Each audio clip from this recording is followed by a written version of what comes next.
Welcome to today's video, where we delve into the fascinating intersection of archaeology and biblical narratives. When we discuss contradictions between the Torah and science, we often refer to the disparities between modern physical and biological theories and the descriptions in Genesis, such as the age of the earth, human origins, evolution, etc.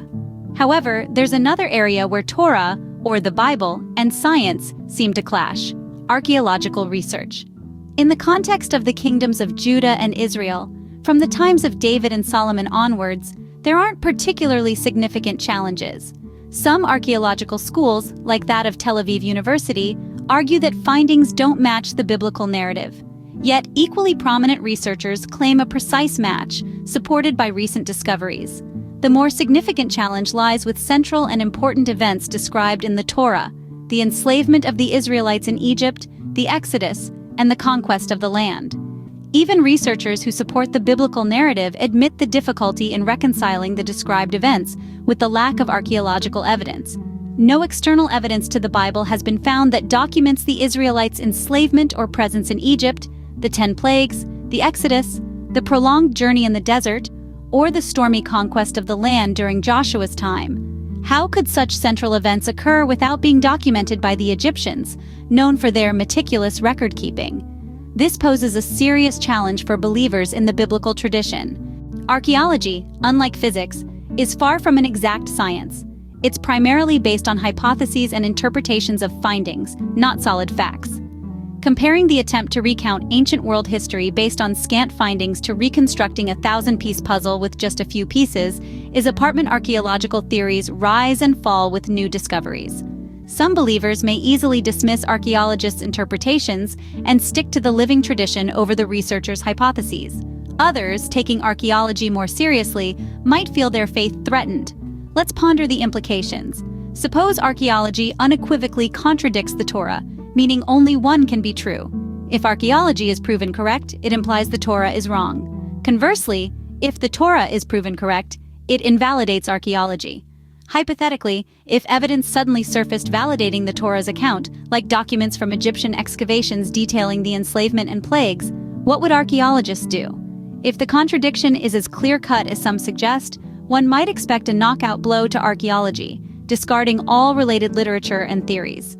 However, more likely, archaeologists would adjust their theories to acknowledge the biblical events, minimizing changes to existing views and introducing new evidence previously overlooked or considered anomalous.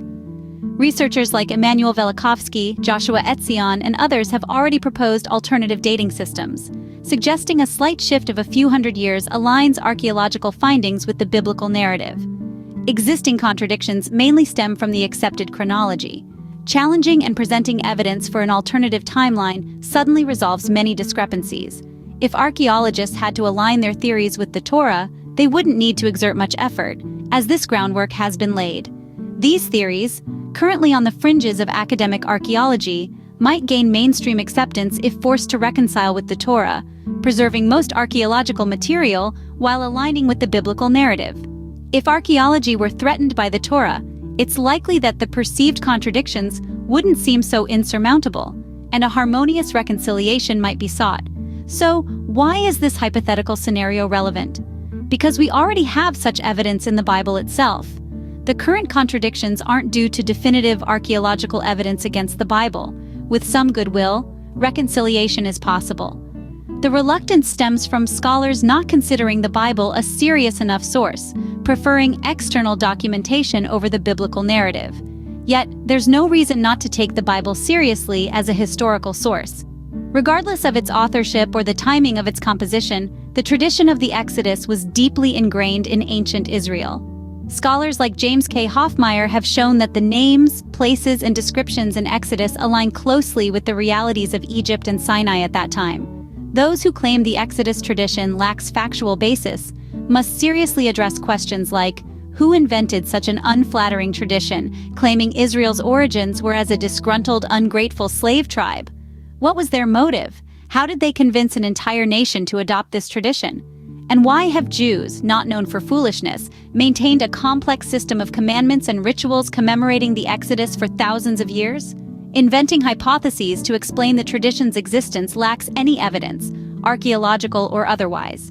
If there's no perpetrator, no motive, and no evidence of fabrication, the logical conclusion is that there was no fabrication. The tradition of the Exodus reflects historical reality. So why do Bible critics deny this? They underestimate our ancestors, dismissing them as gullible and easily deceived. They believe that modern researchers, piecing together ancient pottery shards, can better understand the ancient world than those who lived closer to the events and places. They prefer the testimony of an anonymous Egyptian scribe over the authors of the Bible, who have inspired the moral and spiritual foundations of Western culture. In conclusion, the real clash isn't between archaeology and the Bible. They could coexist harmoniously with enough motivation and goodwill. The conflict lies between those who believe in and respect the Bible and those who dismiss it as a collection of baseless legends. Those who belong to the former group shouldn't be troubled by the lack of archaeological evidence, as the Bible itself and the tradition attesting to its truth are the best evidence. The debate with those who don't share this view lies in a different realm, not archaeological but faith-based or ideological.